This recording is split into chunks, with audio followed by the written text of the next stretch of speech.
Bale, first time natin to gagamitin, yung Pocket 3. Today, pupunta tayo sa Zabel Park. Tatry natin tumakbo from dito sa Dubai Municipality to Zabel Park. So, nakalimutan ko lang kung ilang kilometers. Pero I think almost 10 ata. 10 kilometers din pag try natin itakbo. So starting point natin dito sa may Dubai Municipality, tawid ng Al-Sif. Doon tayo mag-warm up and then start tayo ng takbo siguro mga 6 kasi ang oras natin ngayon is 5:35 ng umaga. Medyo madilim pa din at ang lamig kasi winter na dito sa Dubai. Ang start ng winter nila dito is usually daw October, but nag-start November. Naglalast ng 3 months ata yung winter nila. So first time natin may experience dito kasi first time naman natin dito sa Dubai. From bahay, lalakad ako papunta ng Dubai Municipality. Pinaka warm up na din natin. Hindi ko ginamit yung mic kasi nga ayoko yung parang may nagbabounce or parang na may nakakailang sa damit pag tumatakbo. Try natin yung internal mic ng camera. Sana okay. So, update ko kayo ulit pag ando na tayo sa Dubai Municipality. So andito na tayo sa parking lot, parking space ng tapat to ng Dubai Municipality along Banias Road. So tapat lang din ng office namin actually. So minsan dito rin ako nagja-jog. Okay naman. Medyo madami lang tao pag after work. So yung office namin is ito guys. Yan, Al Masraf building. And then andun banda yung Dubai Municipality. Okay. Warm up lang tayo dito. Tapos antayin natin medyo lumiwanag ng konti. And then start na tayo tumakbo. Pakita ko lang din sa inyo yung kung ano yung itsura ng place dito. Mga first timer at hindi pa nakakapunta dito. Okay, samahan niyo lang ako. Ito yung itsura ng place. Ito, nakalimutan ko anong tawag nila dito, pero patawid to ng Al-Sif. Yung Al-Sif is Old Dubai. So part siya ng Old Dubai. Magandang place din yan, tourist attraction. So ito, magandang takbuhan din minsan pag gusto nyo i-try. So warm up tayo dito. It's already 6:11, lumiwanag na ng kaunti. Mag-warm up na tayo and then 6:30 start na tayo ng takbo. Okay, let's go warm up.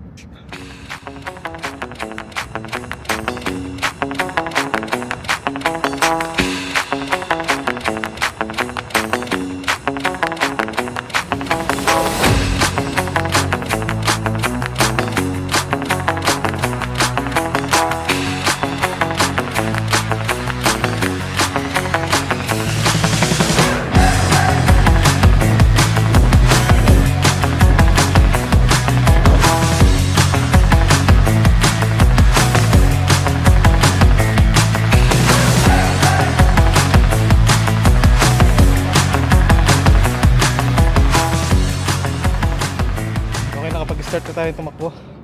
Hindi ko na na-record kanina. So I think siguro mga 15 minutes ago nakapag-start tayo.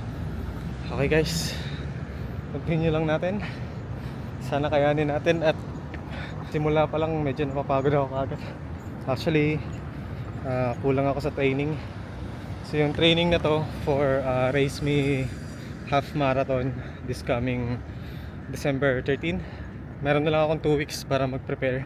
Ganito lagi ginagawa ko pag sumasali ng race. Kahit sa Pinas, ganun din ang gawain ko.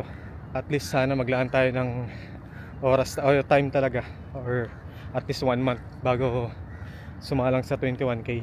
Yun, push lang natin yung sarili natin. Kaya naman siguro. May 2 weeks pa naman. Target natin halos every day this week and next week mag run tayo. Okay, let's go.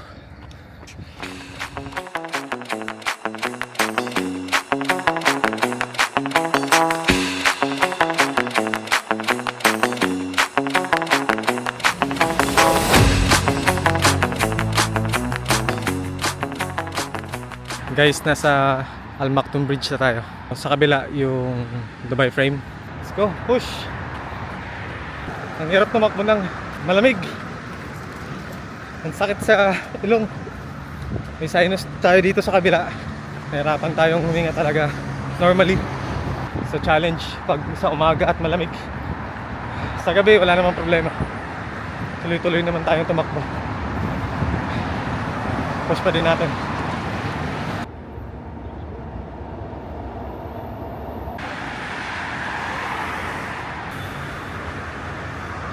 So, yung mga nasa Pinas na gusto mag-Dubai, manage lang your expectation. Kasi syempre, pagdating mo dito, kung ano yung ni-expect mo, minsan hindi naman talaga yun. Expect nyo na yung worst lagi. Kasi hindi naman madali yung buhay OFW. Gumagawa lang tayo ng paraan or way na para mas gumaan yung buhay. Ayun, ito naman talaga yung hobby din natin. So, tuloy-tuloy na lang natin dito sa Dubai. Aside from running, mahilig ko din magmotor. So nakakamiss na talaga magmotor. So dito, hindi madali daw kumuha ng license. So, tingnan na lang natin in the future. Pero pag uwi sa Pinas, syempre, babawi tayo. Magmomotor ulit tayo. Yan, malapit na tayo sa Dubai Frame. Mag-overpass lang ulit tayo. So, lalakarin ko na lang siguro para mas ma-preserve yung energy. And then doon na lang ulit tayo start mag-run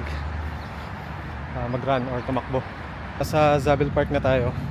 Hanap lang tayo ng spot, makapag-warm up ulit. Tapos start na tayo mag-run. Hindi ko lang sure kung ilang kilometers yung paikot. Pero ito yung Dubai Frame.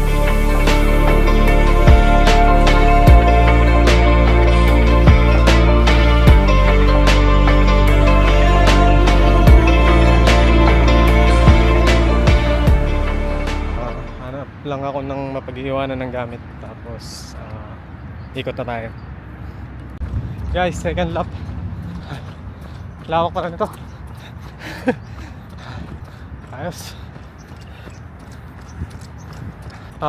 Rubberized din yung floor.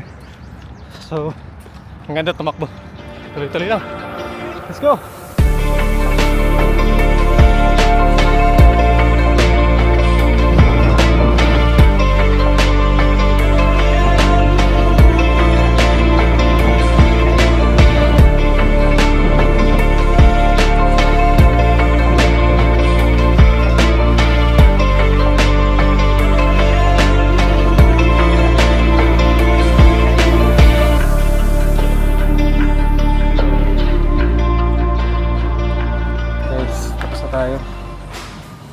Bibili lang ako ng makakain kasi nakakagutom.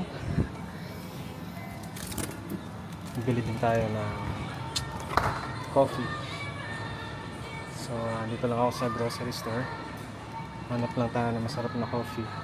Bumili ako ng ice. Then upo na lang ako dun mamaya sa labas. And then warm up ng konti. Guys, nakabili na tayo ng coffee. Meron naman malapit dito ng mga coffee shop. Pero pinili pa rin natin magtipid. Kasi nga ako lang din naman, wala naman ako kasama. Masaya din kasi kung may kasama ka mag-coffee shop. So dito na lang ako sa labas. And then kasi nag-warm up din tayo. So ito yung coffee natin, cappuccino. Lagay lang natin sa kaso na may ice. And then voila, pwede na, diba? Mas mura kaysa sa mag-coffee shop. And then binili kong food instead na banana. Ito binili natin our morning coffee. after run. Tahimik dito. So ito, residential area. Tapat lang siya ng Zabel Park. Ang tahimik. And then, ang daming coffee shop and restaurant. Dito na lang muna tayo mag-stay. Pakita ko lang sa inyo yung place. Ayan. Kuha tayo ng mga shots mamaya.